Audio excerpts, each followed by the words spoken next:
கண்ணாடி அறை சேவையின் மூலம் திருப்பாவையை மக்களுக்கு விளக்கும் வைபவம் ஸ்ரீரங்கம் ரங்கநாதர் திருக்கோவிலில் ஒவ்வொரு ஆண்டும் மார்கழியில் நடந்து வருகிறது.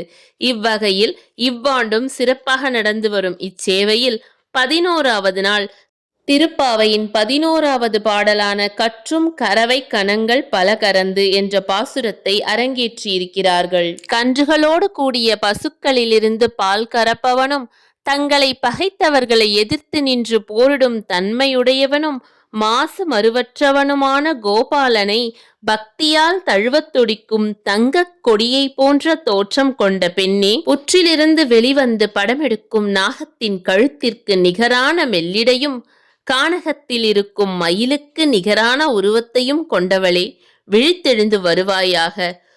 தோழியர்களோடு உன் வீட்டு முற்றத்தில் வந்து நின்று கண்ணனை போற்றி பாடிக்கொண்டிருக்கிறோம்.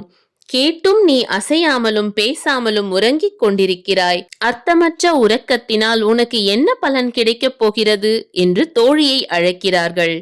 தோழியர்கள் கூட்டு பிரார்த்தனைக்காக தோழியை அழைக்கிறார்கள். இப்பாசுரத்தின் மூலம் ஆண்டாள் கூட்டு பிரார்த்தனையின் மகிமையை விளக்குகிறார். அதனால் மார்கழியில் அனைவரும் ஒன்றாக இணைந்து ஒரு வைபவமாக மார்கழியை கொண்டாடுகிறார்கள். நாமும் இதில் ஐக்கியமாகி இறைவனை சரணடைவோம்.